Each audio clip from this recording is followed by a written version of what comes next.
Hey, welcome back, man. This is the Joey Petroni Show. It's been a 6-month break for me. I don't know if any of my fans out there know who've been following me, but I was actually suspended 6 months ago from working here at the station, and I was actually banned from the property. It wasn't an order of protection or anything like that, but I was just told like I wasn't allowed anywhere near the property. So, a lot of the stuff I was accused for, Trevor, you're laughing over there, but a lot of the stuff that I was accused for, turned out not to be true anyway. I believe so too. So, a lot of things were happening around the new studio here. A lot of things were missing. And every problem that there was, my name came up to it. So I know. I was wondering what's going on, man. Because you're the biggest on the radio right here. Well, I could tell you what I think was happening. What I think was happening was the better I was doing with my radio show, the more the old timers were turning on me. Oh yeah, definitely, man. I know who they are, but I ain't gonna. No, you don't have to mess with it. But my opinion is that they were trying to knock me back down to size, And, well, they can't do that to Joe Petroni, right? You always bounce back, man. Listen, I've been bullied my whole life, and I hear you. From a couple old timers, I can take it. So. But financially, it did hurt me, Trevor. And I'm not going to lie to you, it was very tough 6 months for me. I mean, in the beginning, I was doing whatever I could to make money, odds and ends. But it's funny. I went up to the office, man, and I talked to the general manager. Okay. I told him we got to have Joey Petroni back. Because our station is going down. Thank you, Trevor. But now that you're back, man, welcome back. Thank you very much, Trevor. I'm glad I needed someone on the inside to help me out. But financially, it was destroying my marriage basically because I wasn't working. First of all, I was very depressed, depressed being out of work. Okay.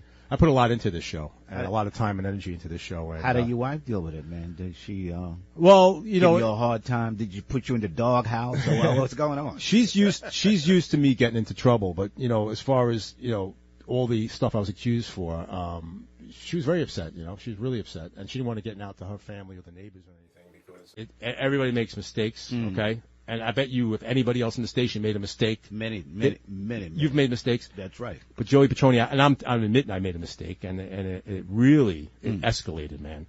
I remember that time Ted called in sick.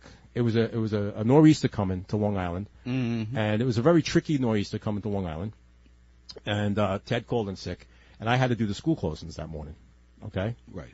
And the Glen Cove school was a 2-hour delay. Wow. And when I did the school closings, I said on the air that Glen Cove School was closed.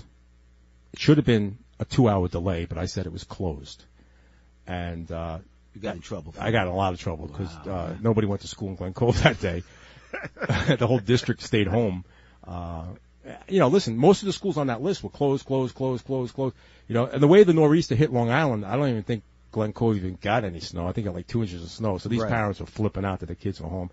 And, I heard that there was a lot of angry parents from that school district that threatened the station. I know. I heard about it too, man. They were threatening. Station manager was talking about it. Yeah.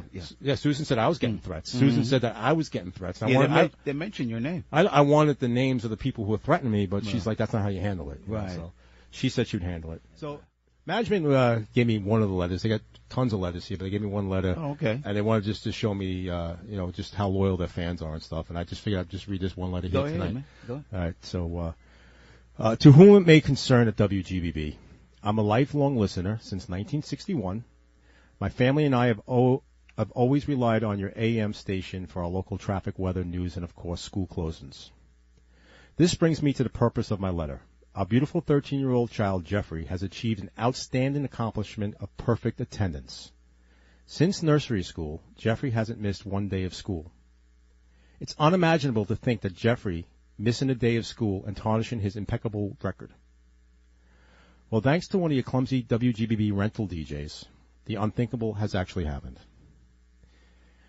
Due to the January 2018 nor'easter, Glen Cove's Robert M. Finley Middle School had a 2-hour delayed start. But unfortunately, when we listened to WGBB school closings, we were falsely informed that Jeffrey's school had been closed for the day.